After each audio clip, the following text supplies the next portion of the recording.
wanaagsan daawadayaal nabad meel walba oo aad naga daawanaysaan halkan waa Jubaland TV ku soo dhawaada barnaamijka kafadaha ganacsiga oo toddobaadkiiba mar hadahan oo kale aad ka daawataan telefishinka dowlad goboleedka Jubaland ee Jubaland TV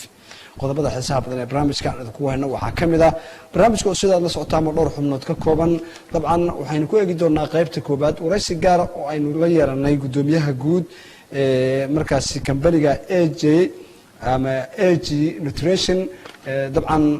ka howlgala guud ahaan geyiga Soomaaliya waxyaabaha markaasi Soomaalida ku xiran ay ka faa'iidaan macluumaadka ku saabsan ama markaasi khuseeya kambanigan iyo productyada uu soo saaray uu ka ganacsado qaab noocee ayuu ganacsi ugu sameeyaa dhalinyaro badan oo markaasi gaaraya ku dhawaad 15,000 oo ku xiran dadka qaarkood waxay ii sheegeen inay faa'iido badan ka heleen barnaamijkan haddaba sidee ayay uga faa'iideysteen waraysiga gaarka ayaan ku eegi doonaa oo su'aalo dhowr ah aynu hordhigno gudoomiyaha kambanigan AJ Nutrition qodobada kale barnaamijka aan idinku weynaa daawadayaal daawadayaal waxa kamid ah suuqyada kala gidsan ee deegaanada Jubaland gaar ahaan magaalada Kismaayo iyo toddobaadkii tagay iyo sarifka lacagaha iyo guud ahaan suuqa xoolaha sidoo aha waan eegi doonaa si aynu u ogaano dhaqdhaqaaqii ugu dambeeyay ee xubinta ganacsiga markaas aynu ku eegi doono guud ahaan suuqyada kala gidsan ee magaalada Kismaayo marka ay caalamka kama marna barnaamijka dabcan midowga Yurub iyo Hindiyana waxay kala saxdeen si markaasi loo soo celiyo xiriirkii kala dhaxeeyay ku dhawaad 27 dal oo ku midaysan midowga Yurub iyo wadanka Hindiya si markaasi jawi nabdoon oo ganacsi loo sii abuuro ayaan eegi doonaa iyo qodobo kale oo xasaasi ah oo quseeya ganacsiga iyo guud ahaan caalamka u diyaar garooba qodobadaas iyo kuwa kale anigoo sabriya Soomaaliya ayaa soo saaray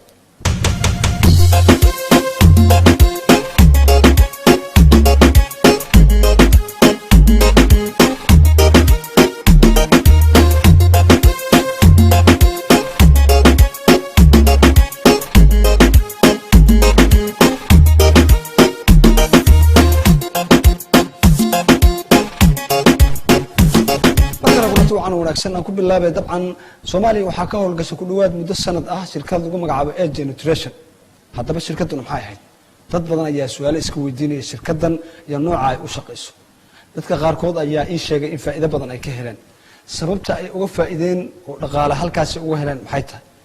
lacag miyaa marka hore la dhigtaa sida shirkadii aynu naqaanay ee Forex kuwaas oo dad badan markaasi ay ku qasaareen si aynu xogta dhabta ee shirkaddan aynu u helno waxaan waraysi markaas qoto dheer la yeelanay gudoomiyaha shirkaddan AJ Nutrition ee geyiga Soomaaliya Cabdiwahaab Bilaal Axmed oo dabcan deegaanada Jubaland si weyn looga yaqaan waxaan hadaladiisa kamid ah markaana shaqooyin badan ka soo qabatay gobolka Banaadir iyo deegaanada kale hoosibada Cabdiwahaab ku soo dhaw Jubaland TV dabcan markii ugu horeysay waraysana samahan soo dhaw bismillaahir rahmaanir rahiim alxamdulillahi rabbil aalamiin waan dhawahay waan ku dhawahay Jubaland TV anoo kaaga mahad celinayna waqtiga aad nasisay dabcan waliba anagoo xil hor aan ku soo sheegin oo dabcan wax ka yar 10 saacadood u dhaxaysay xilligan kula soo xirnay bal waxaad faahfaahin kooban naga siisaa ujeedada loo aasaasay kambaniga AJ Nutrition muxuu yahay bismillaahir rahmaanir rahiim alxamdulillahi rabbil aalamiin horta kambaniga AJ Nutrition taariikhiyan waxaa la aasaasay 15 bishii May 2019 laga aasaasay dalka Malaysia shirkaddan waxay ka shaqeysaa wax loo yaqaan iibka tooska ama network marketing ka shaqeysaa waxayna qayb ka tahay bahaweynta shirkadaha multi level marketing loo yaqaan ama iibka tooska ka shaqeeya ay qayb ka tahay qaybteeda ama faraceeda Soomaaliya waxaa la aasaasay 12 bishii Afraad 2020 ayuu soo gaaray waxaana runtii ka daafurnay magaalada Kismaayo haddana runtii wuxuu ka shaqeeyaa guud ahaan Soomaaliya ilaa Soomaaliland ka shaqeeyaa waxaan ku saxoogaho aniga gudoomiye waxaan ahay dhamaan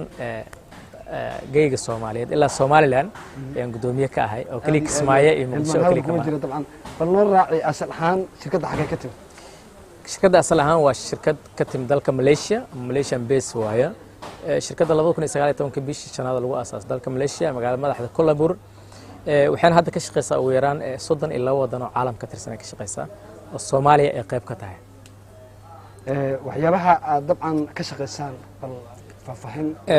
dad badan waxaa jira dabcan u baahan in ay ku soo dhiiridaan laakiin xog aan ahayn ما شاء الله شركتنا waxaa ka shaqeyso wax loo yaqaan product based company waa shirkad wax soo saarta ma soo saarta product dabiici ay soo saarta oo runtii product had gacantan ku ay ugu horeyso la AG Sera waxaa kale soo saar product la AG Brock iyadana way soo saartaa waxaa kale soo saarta product la AGBT oo iyadana ka shaqeysa maxaa la jira qurxinta waxaa kale oo soo saarta iyadana cafe oo loo yaqaan AG cafe waxaa kale soo saarta cabitaan loo yaqaan AG fiber ilaa hadda 3 ilaa 5 hadda waxyaalo ay soo saarta shirkadeena waan rajaynaa mustaqbalka insha Allah inay waxyaalo badan alaabo badan runtii bulshada soo saari doonto runtii alaabaadkan waa alaabad runtii caafimaad ahaan loo isticmaalo runtii dhaqaale badan laga sameeyo kulley dhaqaale ahaan iyo caafimaad ahaan insha Allah waa faahfaahin doonaa insha Allah bulshadana waa bayaanin doonaa insha Allah taala aad ma sinta waxyaabaha soo saartaan dabcan dad badan oo kala sheekaystay waxa ugu muhiimsan daawooyinka oo dadka qaarkood marka la sheekaystay ay ka falcelinayaan in faa'iido badan ka heleen tusaale dad xanuunsan oo ku caafimaaday dad yani si iibgeeyo dhaqaale ka helay bal faahfaahin naga sii daawooyinka maxay ka samaysan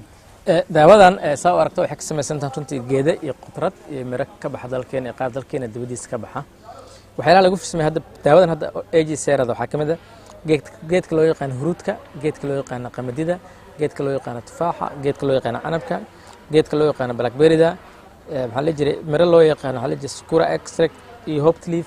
waxyaalahan kulli qaarna dalkeena ka baxaan qaarna dalka dibadiisa ka baxaan qaasatan wadanka Faransiiska iyo wadanka India ka baxaan caleemo qaar caleemahan oo la isku dardaray oo lagu farsamay teknoolajiyad casri oo la haneeno aan sareemasay technology ayaa daawadan lagu soo saaray daawadan ama productkan ereyga daawo ma isticmaal inta kale waa supplement waaye waxay la falgashaa unuga jirka ama cellska la falgashaa waxaana runtii laga qaataa wax carab koostis meesha dhanxanaga loo yaqaano daawada laga qaato waa budyar waa powder yar waaye meesha dhanxanaga lagu shubaa kadibna jirka galaysaa inta badan markay jirka gasha waxay ku sameynaysaa jirka horta waxay ka nadiifinaysaa wax alla wixii qashin iyo wasakh ku jira ka nadiifinaysaa marka labaadna waxaa la jiray jirkana waxay u dhisaysaa difaaciisa waxaa kaloo ay dhisaysaa maxaa la jiray unugyadii ama cellskii qofkii ay dib u howlgelinaysaa oo dib u dayactiraysaa oo maxaa la jiray dib u nafaqeynaysaa oo qofka jirkiisa waxaa ku jira intaasoo unugyo fara badan ku jira unugyadaasay nadiifinaysaa soo jirka markii wasaqdii laga nadiifiyey iyo qashinka ku jiray difaaciisana la dhisa unugyadiisana dib loo howlgeliyo oo dib maxaa la jiray howlgabka ahay maxaa la dib shaqadii loogu celiyo jirkii asaa wuxuu iska saaray xanuunada ku jiro dhan waana sababta loo leeyahay daawada iyadoo hal daawo laga yaabo in cudurro badan runtii ay daaweyn haysaa cudurrada ay daaweynaysan waxaa waay iyada productkan jir ahaan ay qofka daaweynaysaa jirkan asaa wuxuu iska saaraya xanuunkii ayuu iska saaraya soo ma dhihi karna productkan waxay daawo u tahay sokor ama dhiigkar ma dhihi karna laakiin daawadan waxay shaqo ka qabanaysaa jirka because sokortii iyo dhiigkarkiiba jirkay ku dhex jiraan soo daawadan jirkay shaqo ka qabanaysaa jirkan asaa wuxuu iska saaraya xanuunka ku jira ayuu iska saaraya soo runtii bulsho badan runtii ka faa'iideystay oo hab caafimaad ahaan runtii uga faa'iideystay dad cudurrada chronic aad waay gaaska iyo dhiigkarka infectionka xanuunada ku dhaca maqaarka allergiga maxaa la neerfaha murqa xanuunka kaliya xanuunka aada wareerka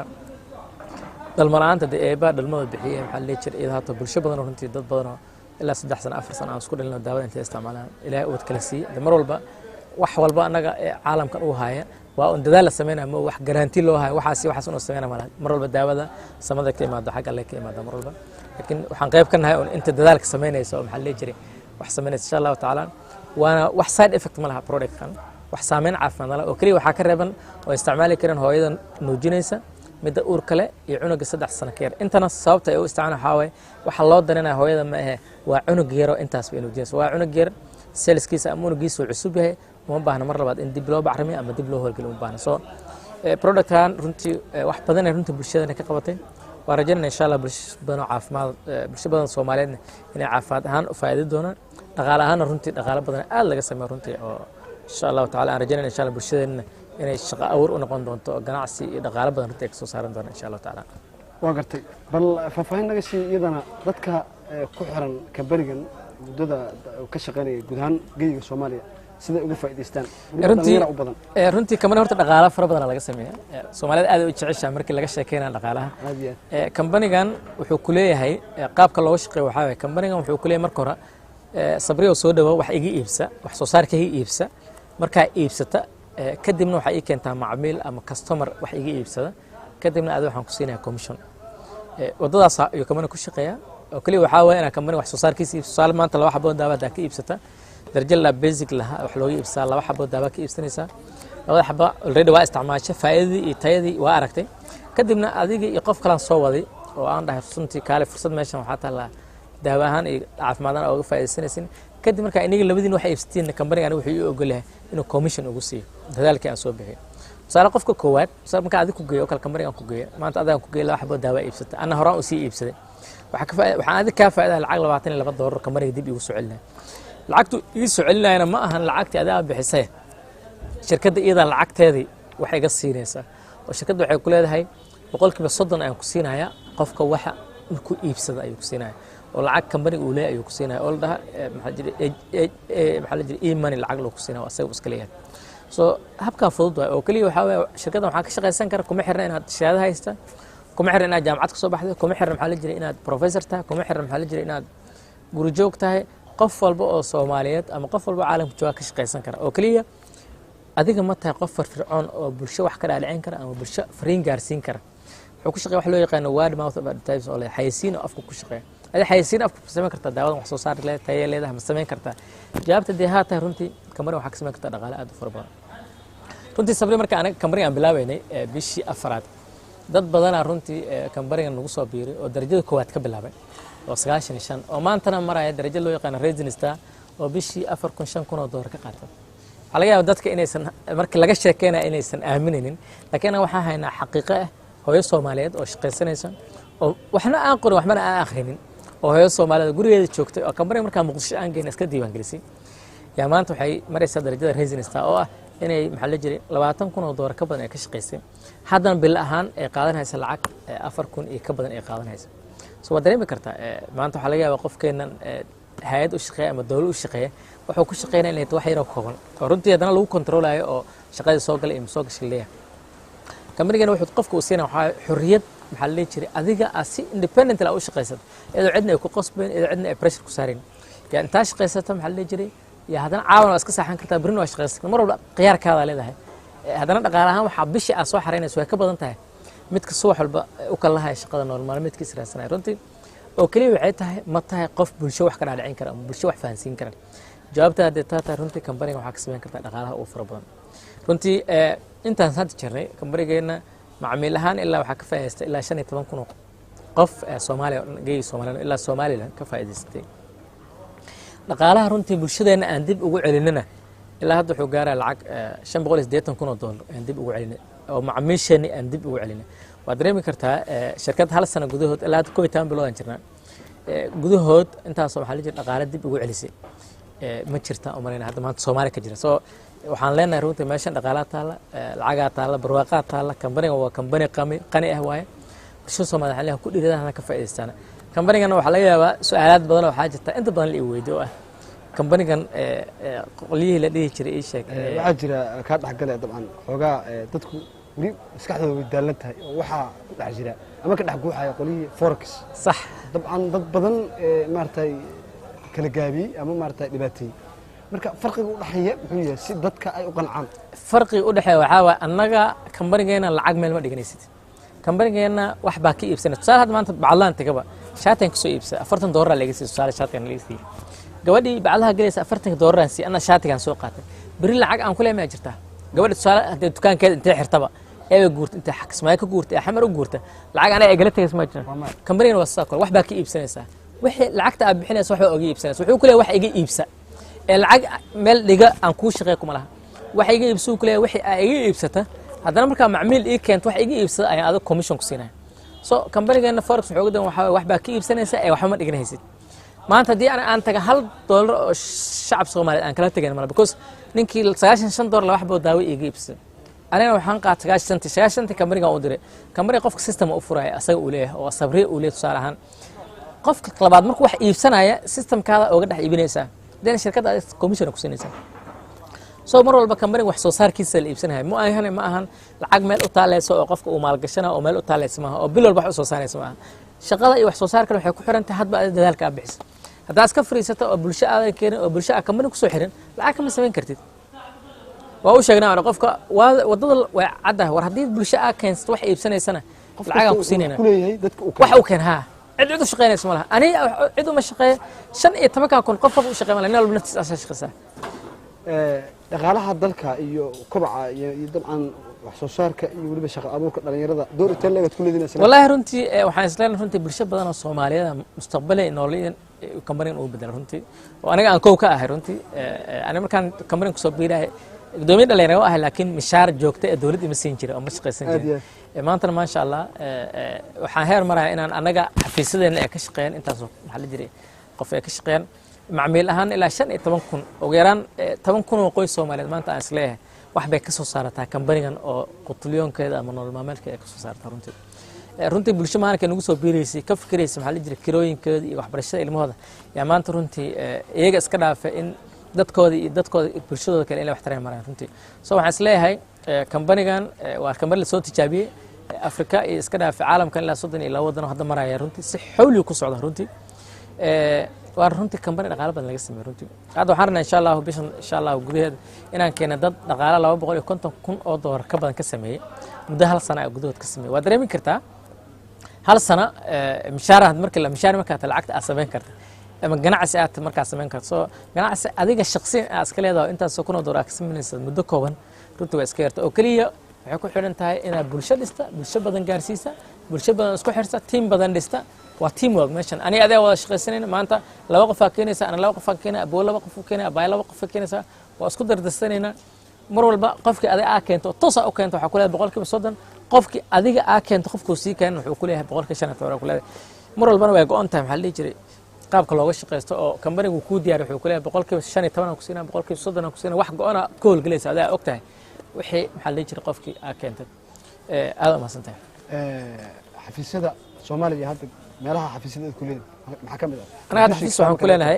horta xafiiskeena dhexe am xarunteena dhexe waa Muqdisho ama headquarter-keena Kismaayo xafiisaan ku leenahay magaalada Beledweyne xafiisaan ku leenahay waxa la jiray Cadaadad xafiisaan ku leenahay Dhuusamareeb xafiisaan ku leenahay Gaalkacyo xafiisaan ku leenahay Garowe xafiisaan ku leenahay Boosaaso xafiisaan ku leenahay Qardho xafiisaan ku leenahay Hargeysa xafiisaan ku leenahay Baydhabo xafiisaan ku leenahay intaas hadda waan joognaa waa rajaynaa insha Allah deegaano kale inaan si istagi doono insha Allah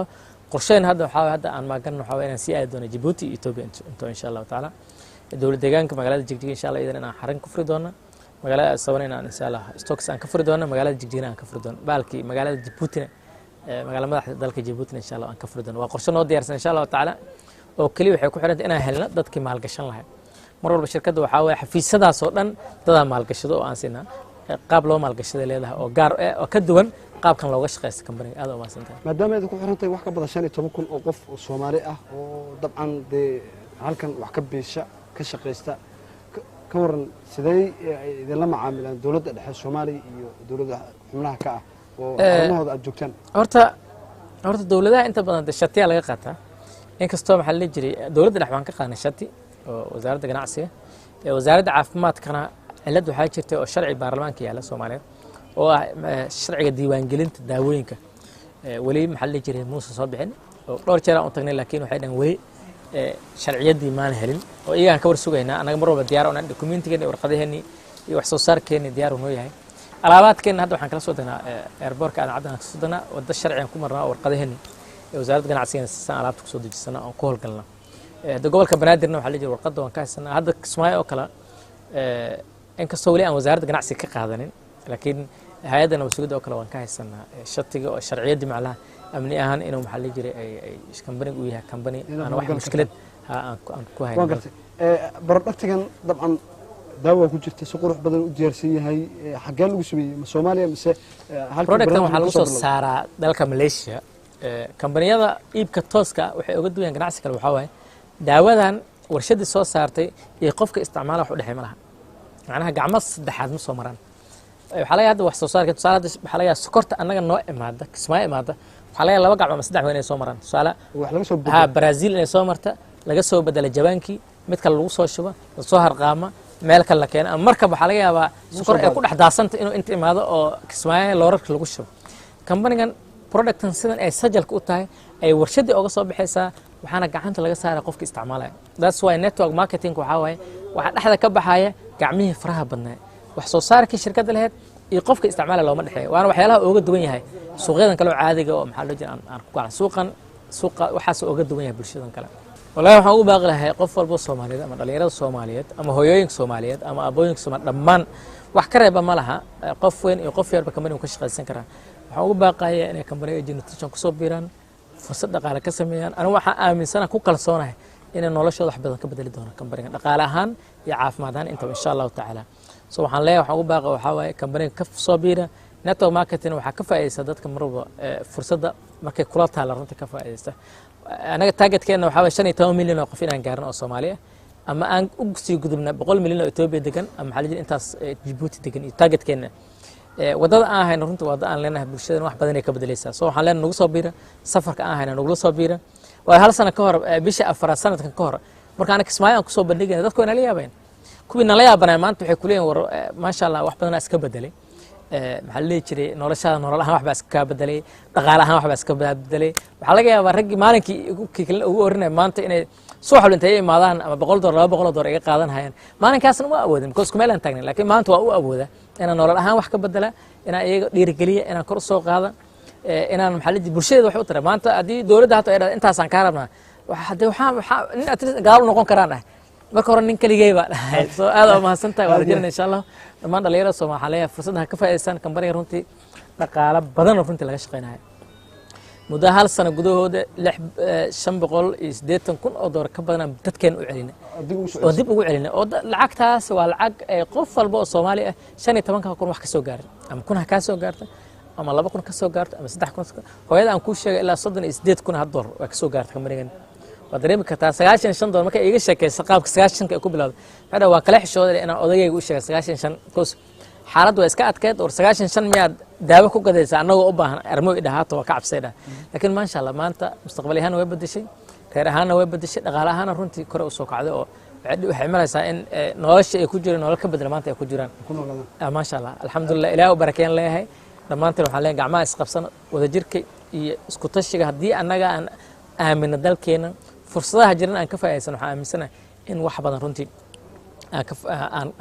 ka faa'iideyno waxaan kale oo sheegnaa runtii caalamka hadda wuxuu ku socdaa network industry loo batay wadamada waxa arki doontiin lacagtan cash waa labaan doona in the coming 10 to 20 years nin walba hadda waa aragtaa magaaladeena road waan saameys because aniga hadda shaah waxaan ku gataa EVC alaabta EVC ku gataa dabeelan wata soo EVC waa digit Soomaha ee shirkadda iska leedahay hada EVC waxay timiya garanaysaa waa lagu soo tar lacag cash bixinaysaa digit lagu soo telefoonka ku soo digitki shaah ku gadanaysaa wax ku gadanaysaa sidoo kale hadda company-gan andhigis asagu u leeyahay wata e-money la electronic money waa lacag shirkadda iska leedahay haddana waxay ku qaadanaysaa dollarkay qaadanayaan soo ugu dambeyn waxaa aaminsan in the coming 10 years 20 years in dollar ba lawaan doono lacag cash lawaan doono nin walba dabeeshiisa uu telefoonka ku waan doono soo in fahan dheer laga sii qaato oo la sii ganacso la sii fahmo waa rajaynaa insha Allah waxa kale aan qorsheeyno waxa company-gan qorshaadu wuxuu wadaa wax la dhahaa global delivery system loo fur raba oo ah in meel walba caalamka ka tukaamaysan karta caalamka oo dhan ka tukaamaysan karta wax ka soo gadan karta alaabta company-gan u iibgeyn karta Australia inta geeysa maanta oo online qof wax kaaga iibsada alaabteen isla meesha loo geeyna gurigiisa loo geeyna soo waxaan insha Allah arjana insha Allah inay ku xirmi doonaan bangiyadana iyo account-yada isku xidhi doonaan oo qofka supermarket-ka jooga maxaa la jira kaarkeena lacagteena uu wax ku iibsan doona insha Allah taala waa qorshahan insha Allah oo arjana insha Allah ugu yaraan bishii lixaad dhamaadkeeda insha Allah in laga daafur doono caalamkan uu kool galay soo waxaan leenahay macaamiisheena waxaan leenahay wax badan oo runtii barwaaqo soo wadna wax badan oo fursado badan way jiraan waxaan leeyahay laga faa'iideysan bulshada Soomaaliyeed waxaan leenahay company ku soo biiray soo dhawaada meeshan barwaaqo ayaa taala laga faa'iideysan company waa company qani waa rajayna insha Allah in wax badan ka bedeli doonto annaga hal ku dhigeen waxa way AG Nutrition transforming people aad u mahadsantahay assalamu alaykum warahmatullahi wabarakatuh thank you very much waa madcalina bahda Jubaland TV idana fursad ayna siisay insha Allah aan bulshada wax ugu soo bandhigay aad u mahadsantahay qodobo dhowr oo dibadda khuseeya ay noo soo socdo oo markaasi ganacsiga ku saabsan iyo guud ahaan caalamkaba ha yeeshee dhaqdhaqaaqii suuqyada kala gedsan ee magaalada Kismaayo toddobaadkii ee ka soo gudbinay sidoo ahaa maxamed Soomaali iyo isku soo dabalid kiishka sokorta ayaa jumladiisa lagu kala iibsanayaa $25 halka tafaariiqdiisa la kala siisanayo $26 kiishka burka ayaa lagu kala iibsanayaa jumladiisa $24 halka tafaariiqdiisa la kala iibsanayo $25 loorka bariis baabuur ayaa la kala iibsanayaa $25 halka bariis xamsa loorkiisa lagu kala iibsanayo $44 kartoonka baasta dhaadheer ayaa lagu kala iibsanayaa $7 iyo bar halka baasta makaroni la kala iibsanayo $8 caanaha gasacada nooca fresh ayaa kartoonkii lagu kala iibsanayaa $70 halka xabadiisa la kala gadanayo $12 caanaha kaafa iyo kartoonkii la kala gadanayaa $68 halka xabadiisa la kala gadanayo $12. caanaha nooca xilwa ah ayaa kartoonkii lagu iibinayaa $80 halka xabadii la kala gadanayo $14. saliidda cadayda ah ayaa 20 litir lagu kala iibsanayaa $20 halka tobanlaha la kala gadanayo $10. dhanka kala iibsiga dahabka qaybihiisa kala duwan, dahabka midka cusub ayaa garaamkiisa laga kala iibsanayaa $65. dahabka cilibska ah ayaa garaamkiisa lagu kala iibsanayaa $55 halka midka bagaashka ahna la kala iibsanayo $50. dhinaca shidaalka qaybihiisa kala duwan iyo qiimaha la kala siisto, fuustada baasiinka ayaa waxaa magaalada Kismaayo la kala siisanayaa $135. 20 litir ee baasiinka ayaa la kala siisanaya $12 halka toddobaadkii la soo dhaafay la kala siisanayay $13. fuustada naaftada ayaa lagu kala iibsanayaa $115. dhanka sarifka lacagaha qalaad, $100 ayaa gacanta hore lagu kala sarifanayaa 2,620,000 lacagta shilinka Soomaaliga halka gacanta labaad lagu kala sarifanayo $100 2,650 lacagta dalka. $100 ayaa gacantii hore lagu kala sarifanayaa 1,310 shilinka Soomaaliga halka gacanta labaadna lagu kala sarifanayo $100 1,325 lacagta dalka. aan ku bilaabay dabcan midowga Yurub iyo wadanka Hindiyana waxay isla garteen in la sii ambaqaado heshiis dhab ah oo markaasi ku saleysan sidii ganacsiga ama iskaashiga dhanka ganacsiga ee wadamada midowga Yurub ku bahoobay iyo Hindiya u noqon lahaa mid markaasi shuruucda caalamiga waafaqsan. warbixintan ayaan ku eegi doonaa. midowga Yurub iyo Hindiya waxay ku heshiiyeen inay dib u bilaabaan wada xaajoodkoodii ganacsiga xorta ahaa ee istaagay isla markaana raadiyaan iskaashi dhow si loola dagaalamo isbedelka cimilada ee shir madaxeedka iyadoo walaac laga qabo Shiinaha isu dhaweynayo Brussels iyo New Delhi. qayb ahaan waxaa hareeyay qalalasaha COVID-19 ee Hindiya. shirkii Sabtidii wuxuu kulmiyay ra'iisul wasaaraha Hindiya iyo dhammaan hogaamiyaasha 27 dal markii ugu horeysay muddo 8 sano ah, taasoo calaamad u ah danaha cusub ee midowga Yurub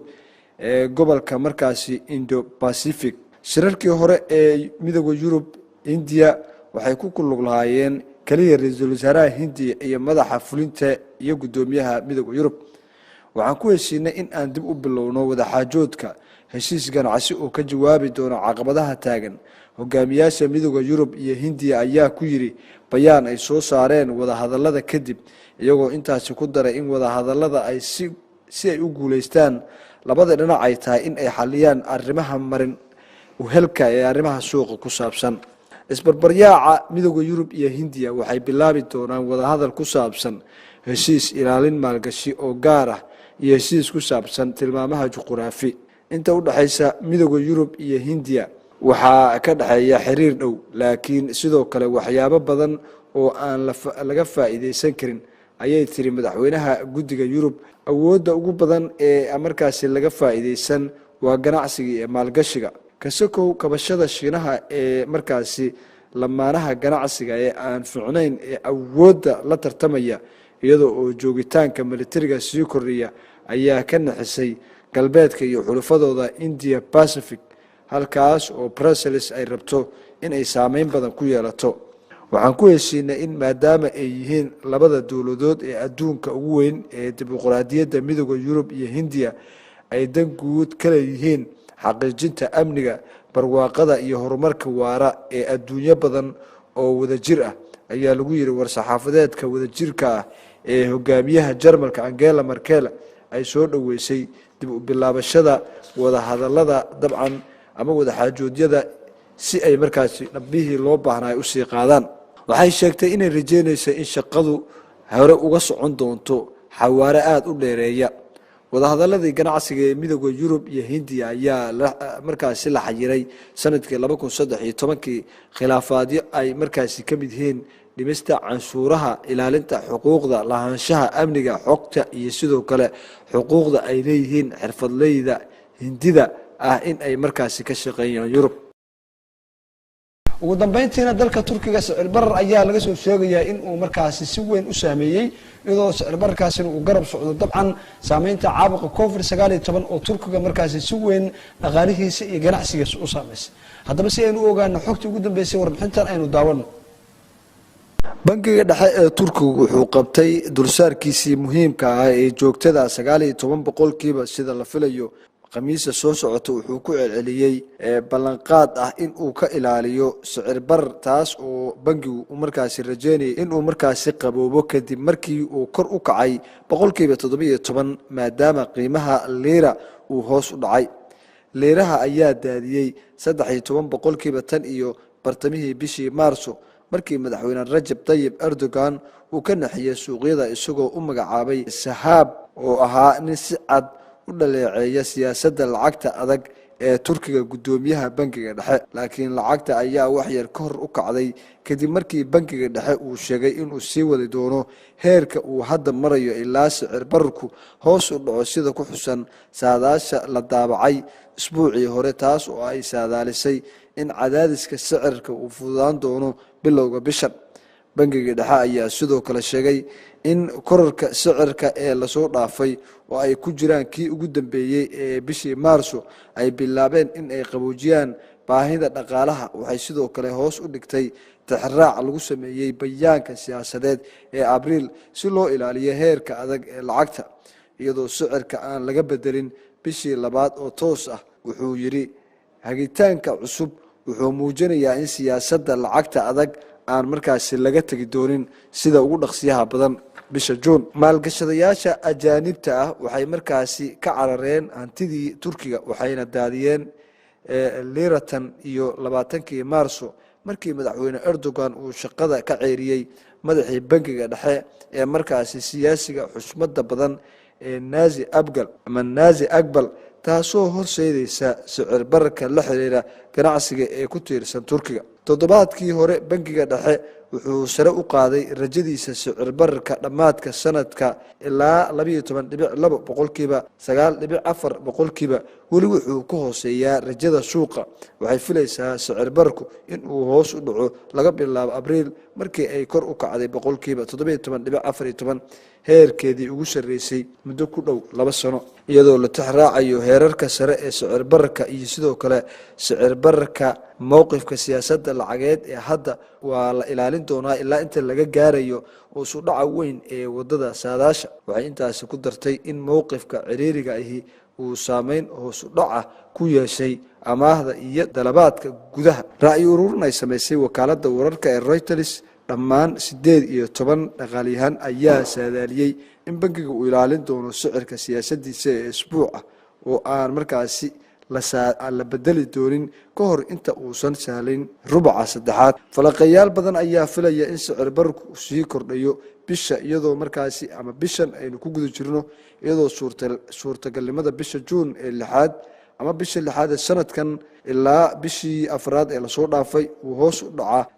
adeegyada kala duwan ee ama badeecadaha kuwaas oo dabcan walwal badan ku abuurtay ganacsatada kala duwan ee dalka Turkiga Erdogan madaxweynaha dalka Turkiga wuxuu si isdaba joog ah ugu baaqay kicinta lacagta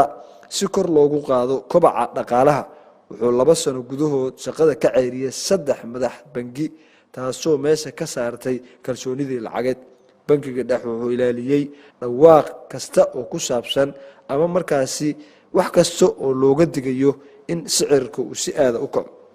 maadaama sicir bararku bilaabmay in uu dib u dhaco waxaan tuhunsannahay in bangiga dhexe uu bilaabi dhimista qiimaha si uu u qanciyo madaxweyne Erdogan iyo guud ahaan shacabweynaha dalka Turkiga daawadayaal barnaamijka kafadaha ganacsiga oo qodobo dhowr oo xasaasi aad kaga bogoteen intaas ayaan ku soo gabagabeynay anigoo sabriga Soomaaliga isku soo diriday tan iyo toddobaadka dambe nabadgelyo